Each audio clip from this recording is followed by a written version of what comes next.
Katibu Mkuu wa Jumuiya ya Afrika Mashariki, Veronica Nduva, amesema hatua ya ujenzi wa kituo cha utaratibu, utafutaji na uokozi ndani ya Ziwa Victoria ni suluhisho la usalama wakati wa safari za majini kwenye ziwa hilo.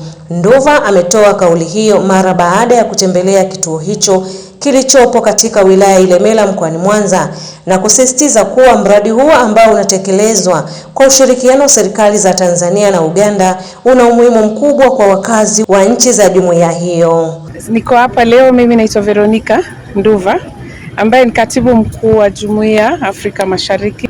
Kila maana kwa nini tuko hapa, ambacho kilituleta hapa Mwanza, sisi kama wafanyikazi wa jumuiya tumeweza na pia viongozi kwenye ile ofisi inasimamia masuala ya utangamano wa Jumuiya ya Afrika Mashariki, tumeweza kuja kuungana pamoja ili tuweze kujadiliana, kupanga kazi, kutiana moyo, kuweza kuzungumza pamoja ni vipi tunaweza tekeleza masuala na malengo ya kuhakikisha kwamba jumuiya tumeweza kuendeleza kazi za utangamano kwa njia yenye mwafaka bora na kuzingatia kanuni ambazo zinatuleta pamoja sisi kama wanajumuiya.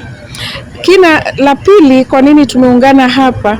Tumeweza kukuja hapa, naona hapa nyuma yangu tumesimama katika ile inaitwa Regional Maritime Rescue Center, ambacho ni kituo cha uratibu wa utafutaji na uokoaji wa wanamaji kutokana na maafa yoyote yale ambayo yanaweza tokezea au kuwa na ajali kwenye maji, ili tuweze kuhakikisha hiki kituo kinaweza wasiliana na vituo vingine ambazo ziko katika nchini Kenya, nchini Uganda, nchini Tanzania, kuhakikisha masuala ya usalama. Iwapo kutaweza kutokea ajali lolote, hiki kituo kina ile mitandao ya mawasiliano.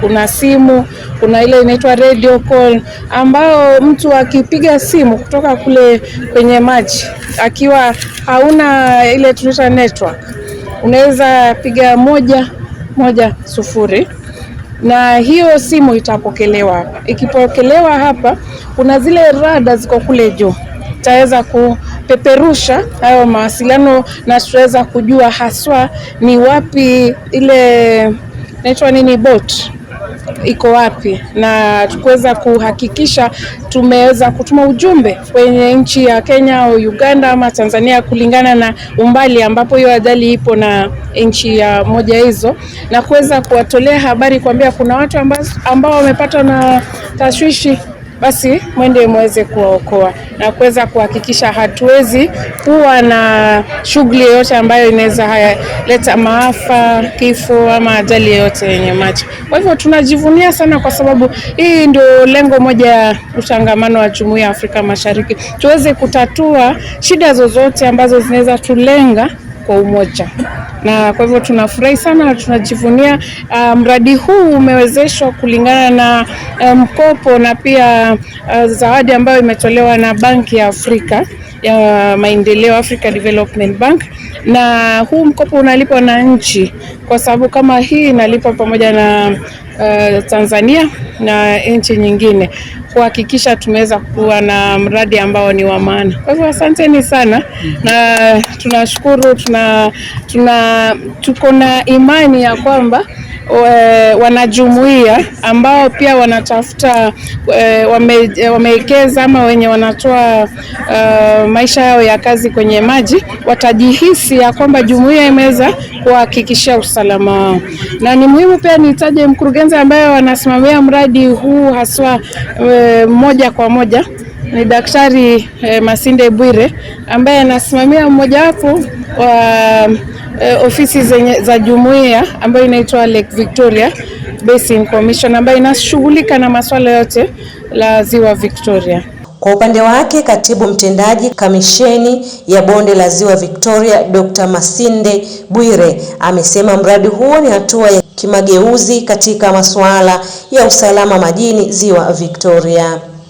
Mradi huo ambao unahusisha na ununuzi wa boti za kisasa za uokozi matibabu ya dharura ndani ya Ziwa Victoria unagharimu zaidi ya shilingi bilioni 19. Naitwa Dr. Masinde Bwire, ni katibu mtendaji wa kamisheni ya Ziwa Victoria yenye makao makuu yake mjini Kisumu nchini Kenya.